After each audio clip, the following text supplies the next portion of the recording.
far side.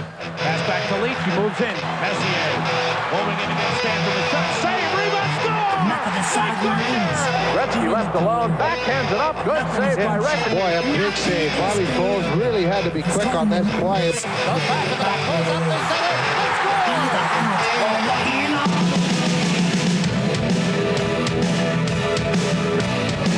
Get in the action, whatever the cost. Nothing can equal the world of the lost. Show me your shoulder, hand to the plow. Today is the day, and the right time is now. Le hockey fascine des millions de personnes dans le monde. Ceux qui se rendent jusqu'à la Ligue nationale ont découvert ce qui est nécessaire pour réaliser un rêve. Ils vivent la vie dont plusieurs peuvent seulement rêver et vivent le sport à son plus haut degré. Leur cran, leur force et leur habileté nous inspirent. Mais plusieurs joueurs de hockey ont découvert un but encore plus grand à leur vie. Par leur foi chrétienne, en jouant au hockey et en vivant au-delà de leurs croyances. Ready to serve and willing to go. Able to stand against the foe. We're ready, willing and able.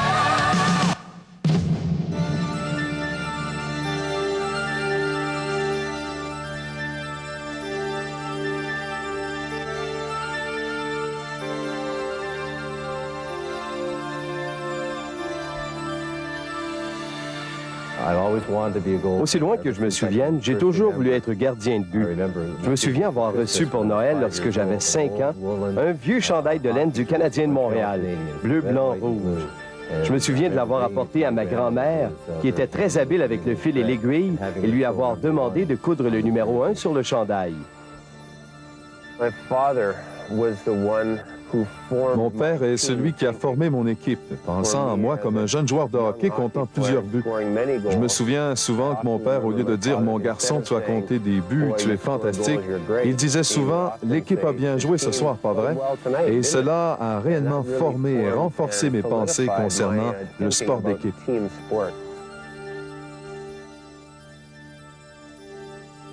Ça m'a pris beaucoup de courage pour jouer ma première partie de hockey.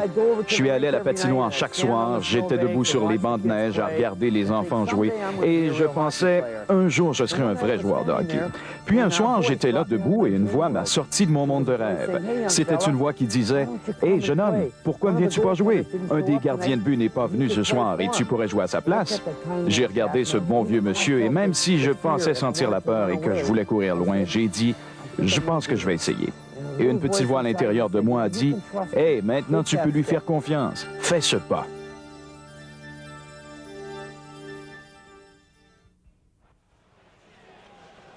N'ayant pas été repêché, je devais être déterminé et performer tous les soirs. Je ne suis pas aussi habile que beaucoup de joueurs et je pense que c'est la détermination qui m'a gardé là.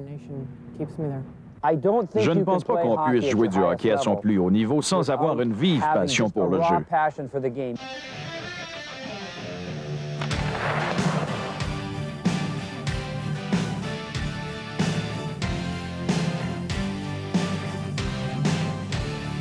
La passion, ce n'est pas seulement de dire « Oui, j'aime réellement ce jeu et je veux y jouer ».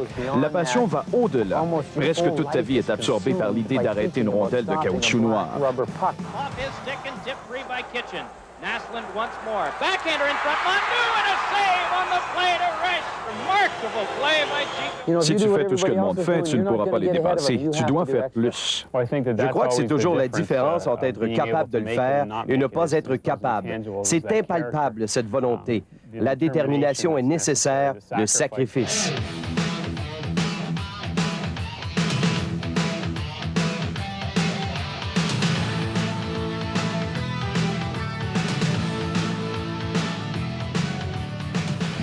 Ce n'est pas nécessairement ta performance, mais ce qui est à l'intérieur qui te conduit avec l'habilité que tu as. Je n'étais pas un grand joueur avec l'étoffe d'un compteur, mais j'ai joué défenseur et jamais frappé les gars. J'ai reçu 244 points de suture au visage et j'ai quelques dents en moins. J'aimais frapper les gars. Et j'avais une bonne technique.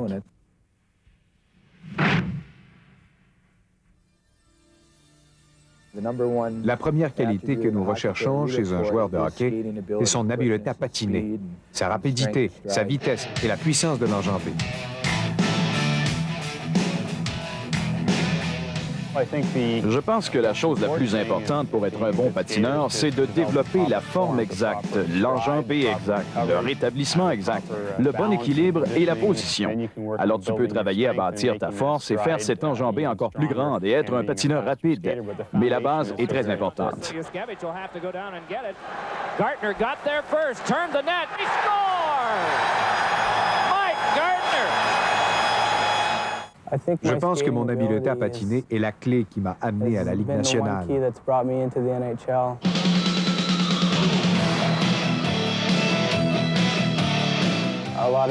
Plusieurs équipes étaient intéressées par ma vitesse et le genre de patineur que j'étais. Rapide, habile et qui provoque toujours quelque chose sur la glace. Quelqu'un qui dérange continuellement l'adversaire. Tu dois être capable de patiner. Je pense que patiner a toujours été très important et cela le devient de plus en plus. Si tu peux patiner, tu as une chance. Si tu ne peux pas patiner, cela devient très difficile. L'intelligence et l'habileté avec la rondelle sont probablement les deux autres qualités que nous recherchons. Comment lancer la rondelle, comment faire une passe, et aussi le sens du hockey. Comment penser, comment lire le jeu, comment bouger sans la rondelle.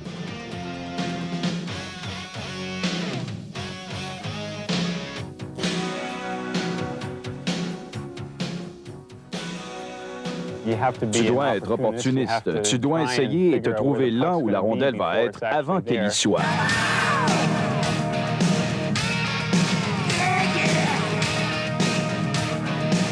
Les lancers rapides et précis sont toujours très importants.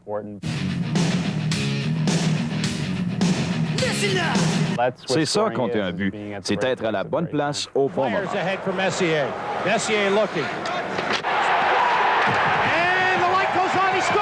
Mike Gartner!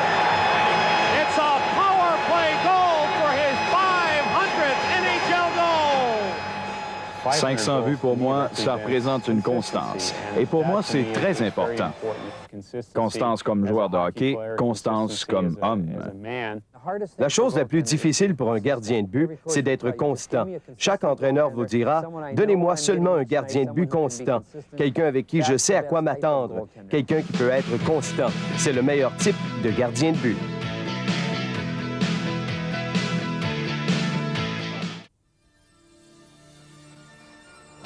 Le travail d'équipe, c'est vraiment l'essence du jeu. J'ai été capable d'avoir une attitude où l'équipe passe en premier. Et peu importe ce que j'ai besoin de faire pour faire partie d'une équipe gagnante, je le ferai.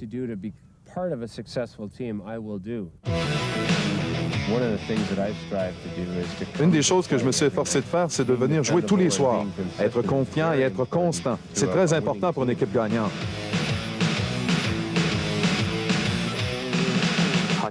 Le hockey est un sport d'équipe. Tu dois compter sur tes coéquipiers pour bien jouer, pour réussir, pour gagner.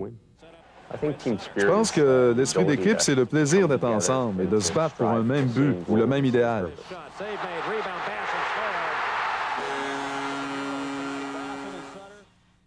Le concept d'équipe, c'est ce qui va faire que chaque individu contribue à sa manière autant qu'il en est capable.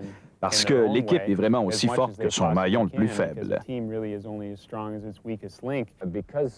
Parce que l'esprit d'équipe est l'essence du hockey, pour moi, gagner la Coupe Stanley en 1986 fut l'apogée de ma carrière.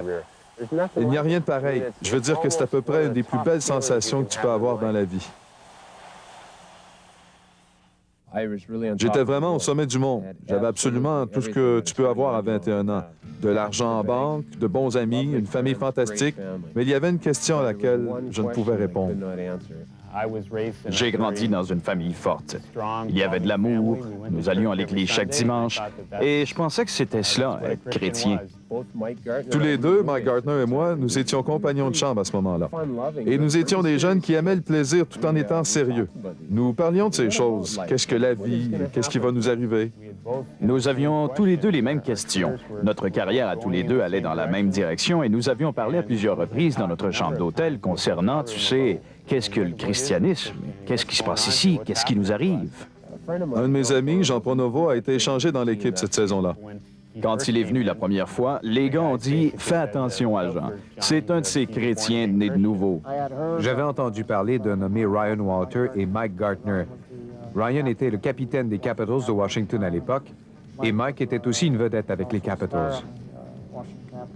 Je me souviens un soir avoir été invité à une étude biblique à sa maison.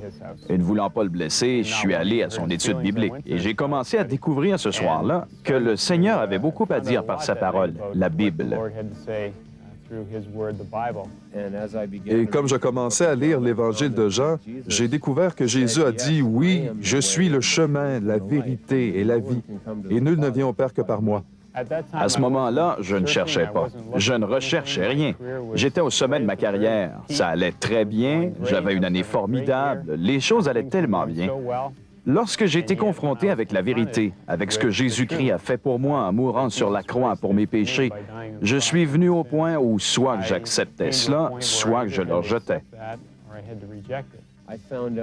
J'ai découvert par Jésus-Christ qu'à cause de tout ce qu'il a fait en mourant sur la croix, qu'il était le substitut pour ma mort. La substitution pour ma mort, il s'en était déjà occupé.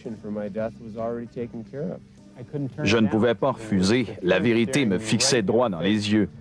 Et j'étais très chanceux de ne pas avoir à atteindre le fond avant de regarder en haut. C'est à Edmonton que j'ai demandé au Seigneur Jésus-Christ de venir dans ma vie. C'était une lutte, une lutte, une lutte. Très bien, j'ai dit, Seigneur, tu prends ma vie. Et depuis ce temps, j'ai découvert par l'étude de la parole de Dieu et en essayant d'appliquer la parole de Dieu dans ma vie que le christianisme offre plus que seulement être sauvé de, je cite, les flammes de l'enfer. Mais avoir une relation personnelle et proche avec le Dieu de l'univers, c'est réellement quelque chose que je considère comme un privilège. Je pense qu'une personne, pour devenir chrétienne, doit en venir au point où elle est très honnête avec elle-même, que quelque chose lui manque et que seule la relation avec Dieu peut combler. La personne est capable alors de devenir très honnête avec elle-même comme joueur et imposer sa propre situation sur la façon dont son jeu peut s'améliorer et comment il peut mieux s'entendre avec ses coéquipiers ou avec son entraîneur.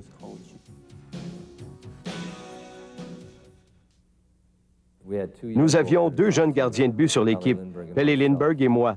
Nous avions terminé de jouer contre Boston et, comme d'habitude, Pelle et moi, nous étions les 2 derniers sortis de la chambre des joueurs. Je suis allé à l'église le matin suivant et comme j'amenais mon fils à la garderie, le pasteur est venu derrière moi et il m'a frappé doucement par derrière et m'a dit « Bob, il y a un appel téléphonique pour toi. » C'était Kim Poulin. Kim pleurait et elle m'a dit par bride que Pelle avait eu un accident d'auto le matin, qu'il avait une jambe cassée et que son état était sérieux. Le chemin a été court jusqu'à l'hôpital et certaines pensées me traversaient alors l'esprit. Mon principal rival, qui n'est plus là, je pourrais maintenant participer à la plupart des matchs. Quand je suis arrivé à l'hôpital, Dave Poulin, qui n'est pas vraiment un gars émotif, sortit en courant de l'hôpital, sauta dans mon auto, il était en larmes. Je me souviens l'avoir regardé et avoir été surpris de voir qu'il pleurait. Alors, il s'est tourné vers moi, il a marmonné, il est mort.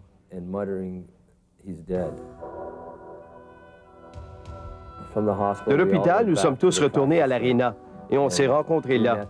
Et je me souviens pour la première fois avoir dit à quelqu'un que c'était seulement un jeu et non pas la vraie vie. Et j'ai compris à ce moment-là que je n'étais pas prêt à mourir, que je n'étais pas prêt à rencontrer mon Créateur.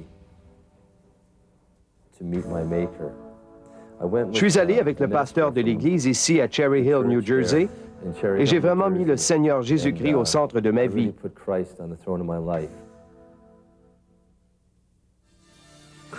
Les athlètes chrétiens sont des joueurs sur qui tu peux réellement compter. Tu n'as jamais à t'en faire pour un joueur de hockey chrétien et son intensité. Tu sais qu'il va donner son meilleur. Je pense que tu peux être un joueur agressif et quand même être chrétien. En fait, j'ai un grand exemple dans la Bible sur qui est fondée la foi, Jésus-Christ. Je pense qu'il était l'homme le plus solide qui ait jamais marché sur terre. Il a tenu tête aux gens. Il n'a pas perdu son calme, mais il a tenu tête. J'ai grandi en jouant ainsi, mais c'est que surtout cela vient de... Tu sais, être un chrétien et connaître le Seigneur Jésus personnellement, cela te donne une énergie que tu n'as pas, que tu ne peux trouver nulle part ailleurs. Pour réussir et pour être heureux dans tout, tu dois être réellement dévoué. Et pour moi, Dieu est le guide de ce dévouement. Avec lui, jouer au hockey est beaucoup plus agréable et amusant. Je pense que la plus grande chose que le Seigneur Jésus-Christ m'ait donnée au cours des années, c'est la paix. Paix au milieu des tourments, au milieu des difficultés, que ce soit sur la patinoire ou à la maison. Être un joueur de hockey chrétien m'a libéré des inquiétudes auxquelles je devais faire face hors de la patinoire et sur la patinoire. Cela m'a donné une sensation de liberté. Cela m'aide à simplement jouer. Il y a toujours un moment dans ta vie où tu dois faire un geste par la foi. Je sais que la leçon apprise de ce bon vieux monsieur plus tôt dans ma vie fut très valable par la suite. Seulement cette fois-là, c'était Jésus-Christ qui me disait « Viens Chico, viens découvrir ce qu'est la vie. Viens et joins-toi à mon équipe et vis vraiment la vie. » J'ai souvent vécu ces mêmes peurs que j'avais quand j'étais un jeune garçon jouant au hockey. Mais cette même voix disait « Vas-y Chico, tu peux me faire confiance, vas-y, engage-toi. » Et je dois te dire que c'était l'une des plus importantes décisions que j'ai jamais prises. Cela a changé ma vie il y a 10 ans et cela change ma vie encore aujourd'hui.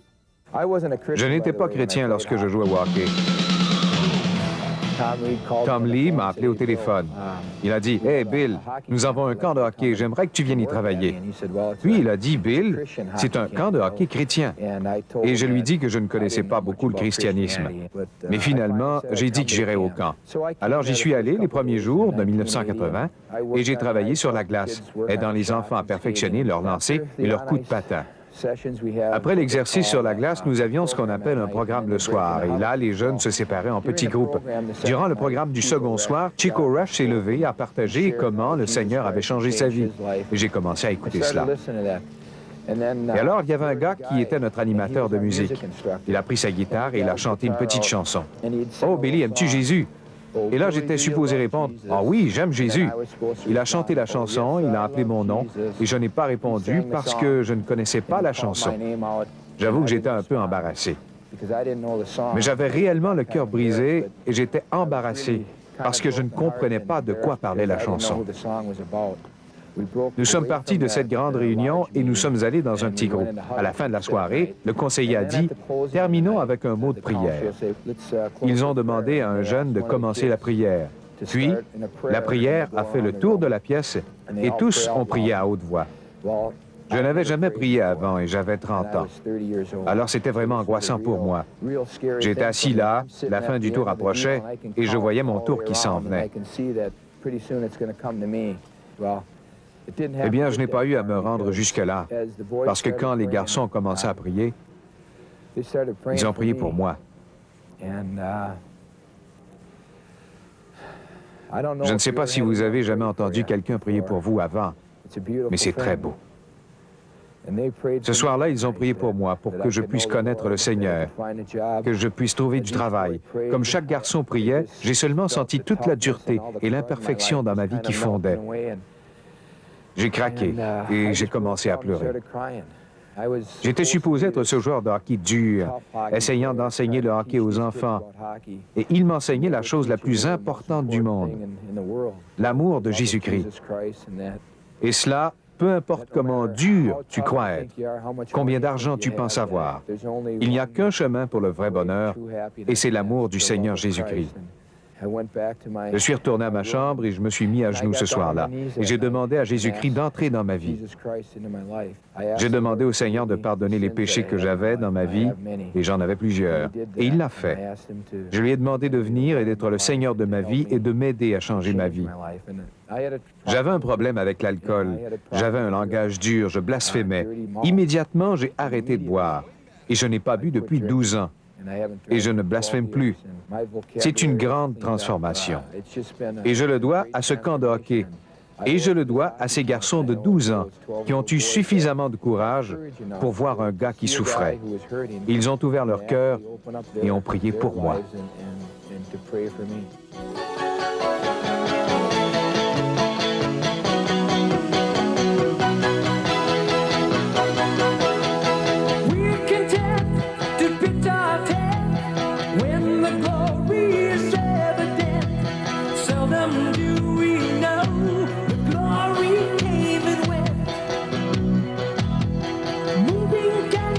Dangerous in this stranger's pilgrimage. No, we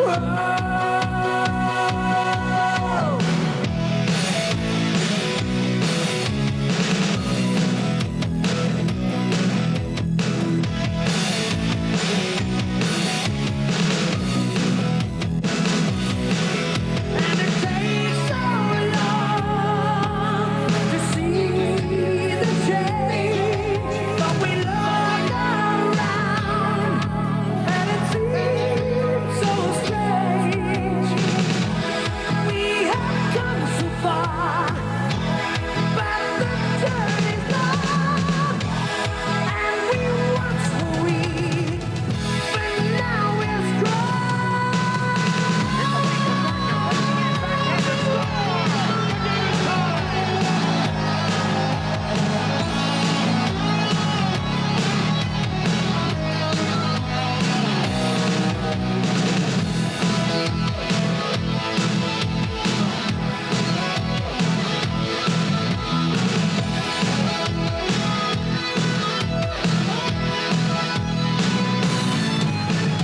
There's a higher place to go. Beyond belief, where we reach the next plateau. Beyond belief, and from faith to faith we grow. Towards the center of the flow, where He beckons us to go. Beyond belief, beyond belief.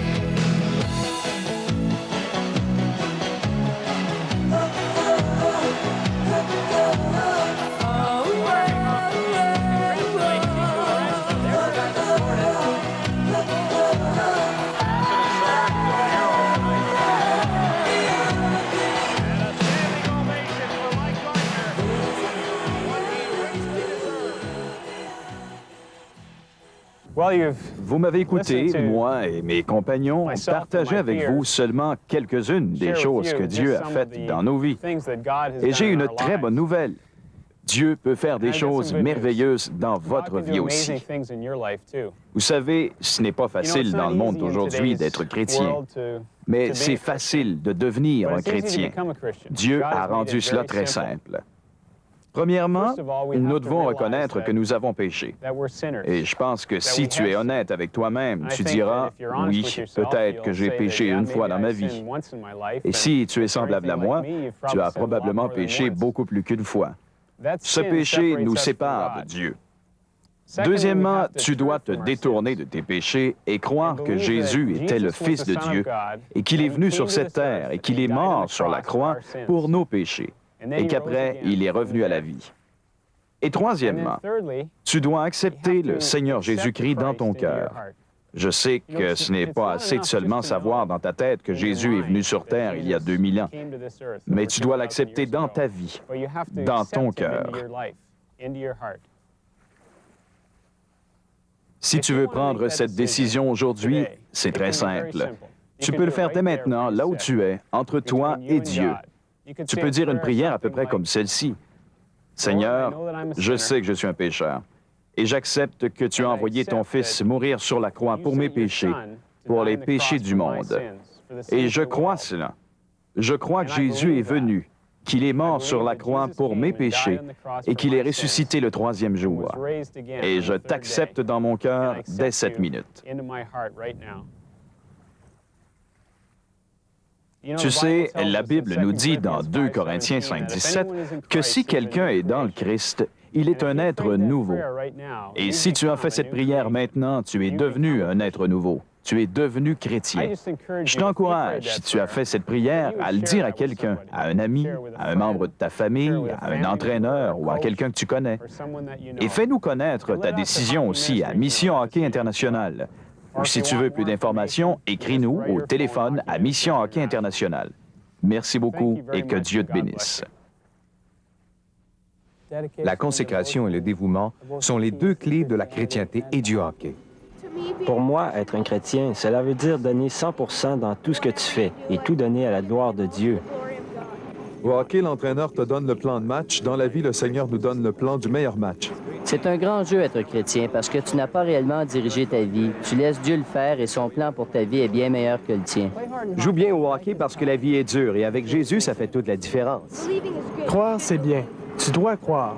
Mais montre ta foi. Fais de ta foi une réalité. Oui, fais-le. Tu sais, fais-le tout simplement.